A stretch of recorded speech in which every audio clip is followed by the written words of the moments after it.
Pour Maxi Protect, aujourd'hui présentation de l'arbalète Jaguan.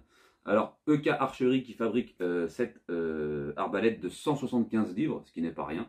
On l'alimente avec des traits de 16 pouces en aluminium.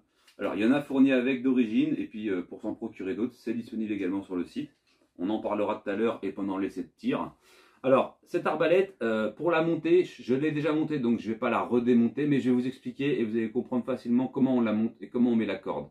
D'accord? Surtout la corde de tir qui est beaucoup plus raide. Et c'est là où les gens ont beaucoup de soucis, mais on va vite y pallier. Alors c'est une arbalète qui fait 2,8 kg, donc qui est plutôt légère, tout en polymère, d'un monobloc qui est plutôt costaud, hein, d'accord? La prise en main est simple, la mise en mire est facile aussi. Vous avez les organes de visée réglables, ici et ici. Vous pouvez descendre, monter, peu importe, hein, comme vous voulez. Ici c'est réglable en hauteur et en dérive, donc ça c'est pas un problème. Vous avez ici un cran de sûreté que vous allez mettre assez souvent, je vous garantis, pour éviter de prendre un retour de corde. Et c'est là on va vraiment appuyer sur la mise en sécurité. Voilà. Donc sinon, il n'y a rien d'extraordinaire, très puissant, très basique. C'est ce que je retiens, simple. Voilà. Ok. Alors, vous avez aussi ici l'étrier. C'est quand vous voulez armer, vous mettez votre pied, vous mettez ça au sol, vous mettez votre pied, et avec la force de votre dos, vous allez voir qu'il y a un ustensile qui aide à armer la corde. Vous allez venir tirer la corde pour armer. D'accord? C'est plutôt costaud. Alors, dans le carton qui est ici, par terre, que j'ai laissé parce que je n'avais pas la place, je suis désolé de le mettre sur la table pour vous présenter, vous avez ce qu'on appelle une fausse corde. C'est quoi une fausse corde? Alors, c'est la corde que vous allez venir mettre sur votre arc, puisqu'elle est beaucoup plus grande en fait que la corde de tir. C'est celle-ci que vous allez venir mettre en premier lieu, que vous allez venir, alors je ne peux pas vous faire la manip, vous allez tirer sur cette corde, d'accord? Vous la voyez?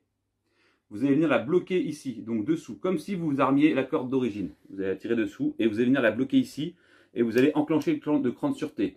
Une fois que cette corde sera mise, donc vous voyez les anneaux, vous n'avez plus qu'à passer en fait la corde dans le dessous ici, à faire ressortir ici, là vous voyez ce que je veux dire? Vous ressortez par là, vous venez enclencher votre corde de tir ici. Et pareil de l'autre côté, vous passez dans la boucle de l'anneau de la corde de préparation et vous venez vous mettre là. Vous venez, alors attention, vous venez retenir avec ça à la fin, d'accord? C'est bien d'être deux quand même, mais bon, tout seul c'est faisable. Vous venez retenir votre corde quand vous allez appuyer sur la détente pour la relâcher, pour pas qu'elle vienne claquer.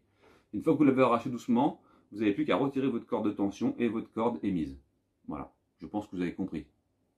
Voilà. Ou alors j'en ferai un tuto, mais il faudra que je la redémonte complètement et c'est une catastrophe.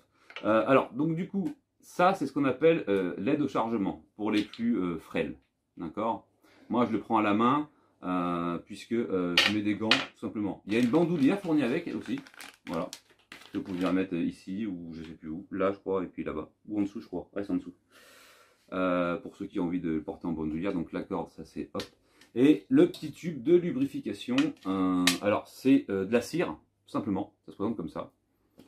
Et ça vient se mettre tout simplement, c'est comme un baume à lèvres, un truc comme ça. Vous venez en mettre sur la corde à l'endroit du frottement. D'accord? Il faut y penser tous les 5 à 8 traits maximum. Parce que c'est là où ça... Il faut savoir que cette corde, elle a une énorme pression. Déjà là, rien que là, je peux la bouger que comme ça. Hein. Vous la tournez légèrement et vous venez lubrifier en dessous. Et n'hésitez pas à lubrifier un petit peu la zone de frottement. Voilà, de toute façon ça va se lubrifier automatiquement, ok? Parce que ça va vous permettre d'allonger la durée de vie de la corde et surtout qu'elle ne vous éclate pas dessus quand vous venez l'armer, ok? Voilà. Alors comment on l'arme? Pour armer, bon moi j'utilise mes mains, mais pour utiliser des gants quand même parce qu'à force ça fait mal, il faut y aller avec de la bonne volonté, tout simplement, ok? Voilà, c'est armé. Et comme je vous disais tout à l'heure, donc là on est armé, d'accord? On a la sécurité enclenchée. Maintenant qu'on a armé la corde, vous venez placer votre flèche sur l'arbalète. Alors, pour se repérer, moi je mets toujours le seul jaune dans la fente, le long. Ne laissez pas vos doigts trop longtemps là parce que c'est très mauvais. Voilà, une fois que vous avez mis votre trait, vous laissez tomber, hein, d'accord? C'est fini. Parce que sinon, si vous prenez un retour de corde, si vous laissez votre main là, traîner et que ça vient lâcher, on ne sait jamais, hein, même avec la sûreté mise, vos doigts ils décollent. Hein. Ça c'est sûr et certain, vu la puissance que ça a. On parle de 175 livres, 77 mètres secondes. 275 fps. C'est pas négligeable, ça transperce une télé, ça transperce un frigo, donc c'est pour vous dire que ça envoie derrière, ok? Donc soyez super prudent quand vous armez la flèche. Donc moi pour l'instant là, on va aller dehors. Donc moi j'ai retiré le trait et on va passer au tir tout de suite et on se retrouve après. On se retrouve dehors avec le trait mis en place, c'est sous tension, la sûreté est mise. On va aller poser le téléphone pour pas prendre de risque parce que là on parle de quelque chose qui est complètement létal. Ce n'est pas un jouet, c'est pour du tir de loisir. On est à 22 mètres, on va essayer de taper dans la cible. Allez, c'est parti. Bon, du coup ma zone ça va être ici, hein, d'accord? Donc j'ai renforcé derrière parce que c'est quand même 175 livres. Je vous dis, c'est pas un jouet, prévoyez du lourd hein, pour arrêter la bête, ok? Et surtout pour pas abîmer les traits si vous voulez vous en servir. Allez, c'est parti.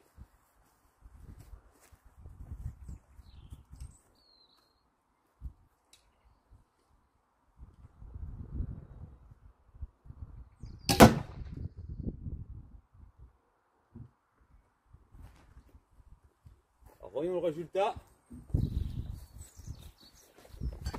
Ah, super précis, c'est là où je visais. Allez, deuxième trait.